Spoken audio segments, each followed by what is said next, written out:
election process has already started. The membership drive is on. In June, July, we will see an organizational election. Mr. Ilmi and wants to let's come see in. what that leads to. Mr. Ilmi wants to come in here. Mr. Ilmi. No, what Digvijay Singh clearly said that he will be appointed, and post if facto, the ratification will be done as per due process. But that's an internal matter of the Congress party, whether they appoint him or whatever, coordinate him or select him.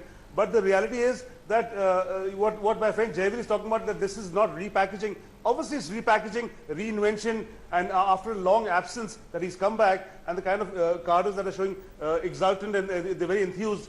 But the fact is there has been a sense of division in the Congress party, and whether you can take all factions together, and the next 4 elections are in Bihar, they are in Tamil Nadu, they are in West Bengal, where the Congress has less than 10% vote. So there's really not much of a political bandwidth in terms of state elections, and the general elections 4 years away. So they have to keep the pot boiling and come out and reconnect with the voters, and that is why, so this is why it's repackaging and a reintroduction of Mr. Rahul Gandhi. You want to respond to that, Jaiveer? It's a reintroduction, repackaging of Rahul Gandhi. Respond to that. Atar, it's quite ironical when a BJP spokesperson, and especially my friend Mr. Ilmi, advises on how Congress will function. Have they forgotten the National Executive Meeting, how Mr. Advani was humiliated? Okay, we might have 2 different views within our party, but still there is a method and methodology in which we take our decisions. It's not overnight like a bolt from the blue which is shot on Mr. Advani and he's practically asked to leave or made to stand on the door. So tomorrow there is a system, there is a constitution of the Congress party. Whatever will happen according to that, and there will not be overnight humiliation or anything like Mr. Advani suffered. Okay, stay with us. Pankaj Vora, do you believe this is quite a repackaging of the Rahul brand? Dare I use that word? A repackaging, a recoming really? Rahul Gandhi 2.0, if that's fair to say? Well, you know, a lot of changes are going to take place, whether you call it repackaging of the brand or, you know, change in the style of functioning. You know, Rahul Gandhi is basically in favor of a direct attack on the government for its failures wherever they are. You know, as compared to the nuanced approach which, you know, some of the seniors wanted, you know, and Mrs. Gandhi wants a Mrs. Gandhi also had wanted. So he was, wherever he was essentially also dictating the agenda of the party. He has sent a very clear signal that the party needs to be aggressive. He's wanting the party to be prepared for the 2019 Lok Sabha elections, and before that his agenda is, to my mind, from whatever I can understand, that wherever he can weaken the BJP, he will try to do it. It is not only strengthening the Congress. He wants to prepare the Congress for 2019. But before that, he wants to weaken BJP, even if it takes, if he has to take help from the allies, whether it is in Bihar election, whether it is going to be in Uttar Pradesh elections or anywhere else. So he wants to see or face a weakened BJP in 2019. Okay. And for that, you know, he's trying to prepare his party now. And for that, he wants to give it a new look, a new, you know, kind of an agenda, a new message, and a completely new complexion. He also wants to overhaul his own advisors, and it is very evident from whatever one can make out today that, you know, Digvijay Singh and Jairam Ramesh are emerging as his principal advisors. As very key people in the days to come for the Congress party. Before I come to you, Jaiveer, I'm coming to you in just a moment, and I'll also go to Supriya in a moment, but let me ask you one more question. Hold on, sir, hold on. Let me ask you one more question, Mr. Vora.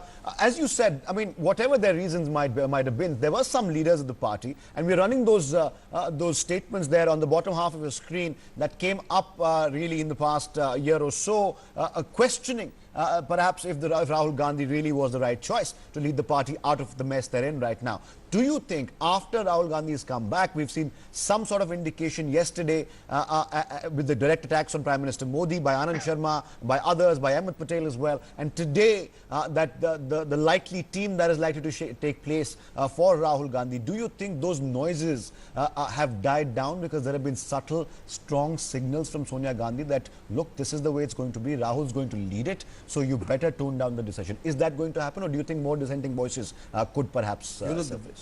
When you talk of dissenting voices, most of the dissenting voices are of people who have no, you know, locus standi. They have lost elections. They are not mass leaders, most of them, with the sole exception of perhaps Captain Amarinder Singh. You know, most of the voices which have, you know, shown, you know, signs of dissent have, you know, I mean, Sheila Dikshit, for instance, had the dubious distinction of being the sitting chief minister and losing her own seat by 26,500 votes. Her son Sandeep Dikshit also lost after being a member of parliament twice. You know, others have also lost elections. So, you know, they were basically speaking on behalf of a coterie which surrounds the Congress president, which wanted to keep itself in power, which has developed a vested interest and was therefore also contributing to a perception against Rahul Gandhi. Now, Sonia Gandhi has perhaps also realized this, you know, in what was being made as a fight between Rahul Gandhi versus Sonia Gandhi. It actually was a fight between Rahul Gandhi and the coterie around Sonia Gandhi. Okay. So this is where, you know, this fine distinction has been made. The Congress president realizes she is keen that her son should take over. Okay, and this is how it is going to be. Fair enough. Very quickly, I have very little time on this debate now. I'll go to Ijaz Ilmi first, then we go to Jaiveer Shergill. I'll give you the last word, Jaiveer. Ijaz Ilmi, you want to come in right now. Do you think that's not very clear now? That whatever little hurdles Rahul Gandhi could have faced, they will be smoothed out? No, let's see, that's an internal matter. But what Pankaj Vora just spoke about, that weakening the BJP, you want to weaken the BJP by playing second fiddle to Lalu Prasad Yadav and Mulayam Singh Yadav and Nitish Kumar and Mamata Banerjee and Mr. Karunanidhi's parties in various elections in the states. Then you are not going to emerge yourself. You might try and weaken the BJP, but to emerge in your own right as a national party, because you are confined to just 7-8 states now and you don't have a presence in 14 states in the parliament. So if you want to really emerge, you just can't play second fiddle. Okay. You have to lead from the front. Okay, we were discussing this again at 9 o'clock, so I'll leave my hard-hitting questions for then. But Jaiveer Shergill, you get the last word. We don't have much time right now. Atar, just 2 points quickly. Firstly, how much BJP is strong or weakened is evident from the fact that today their own allies are not with them on this issue. So first they should start convincing their own allies before giving sermons to the Congress party.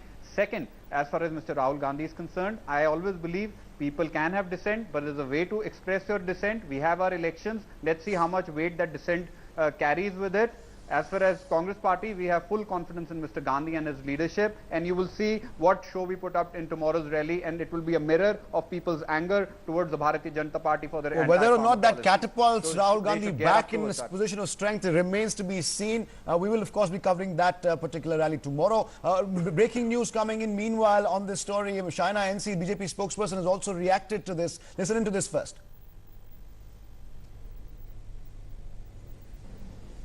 I think it's a little late in the day. Rahul Gandhi coming back is welcome, but for waking up from his slumber after all the issues are solved and the problems have been solved proactively by our government, whether he's here or not really doesn't make a difference to the farmers of India. There you go. Yet another reiteration of the BJP stand there. Many thanks Ijaz Ilmi, Jaiveer Shergill, Pankaj Vora for joining us. Many thanks Supriya for giving us perspective on the story. We'll take a short break right now, but up next is Cover Story with Priya Saigal. Take a look at these messages first, then stay tuned for the next program.